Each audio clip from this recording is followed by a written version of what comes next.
Tonight, we hear from the man who police are looking at in the death of a 16-year-old girl. Right now, this man sits behind bars, and police say that they're considering whether or not he was involved in the death of Mujay Doumbia.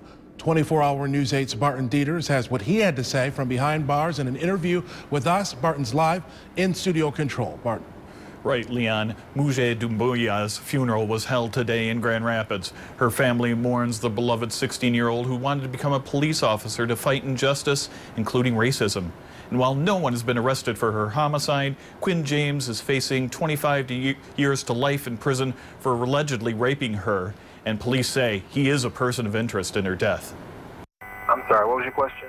Today, we asked Quinn James about the charges he faces stemming from July, when police say he raped the then 15-year-old child in multiple locations, including his home in Wyoming. Wow, this is hilarious. Police say the victim said he had sex with a girl after telling her, quote, "There's something about you. I could stop, but I just can't." That's not true. Quinn is accused of having sex with a girl in a car in a parking lot of Ridge Park Charter School. That's not true at all. Police say he admitted to having, quote, consensual sex with a child in at least 2 different locations. That's wrong.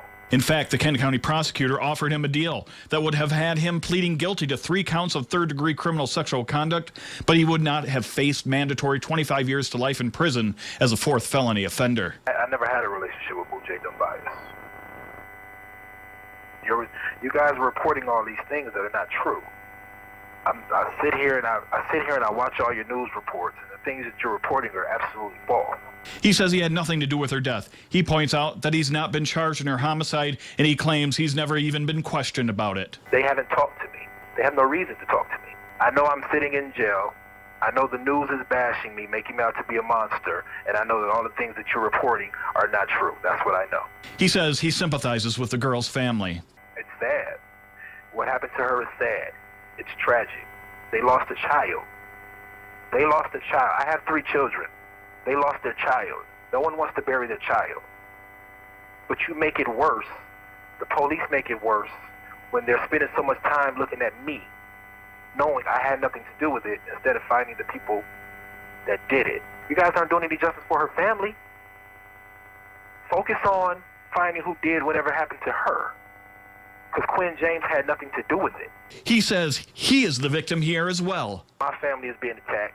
My family is being harassed. My nieces and nephews, 10, 11 years old, can't go to school because people are saying your uncle did this and did that when their uncle hasn't done anything. Now, it is worth noting that Quinn James has indeed not been charged in Doumbia's slaying. He has, however, been charged in a 2014 rape and assault completely unrelated to this case, in that he also faces 25 years to life. Live in studio control, Barton Dieters, 24-hour News 8.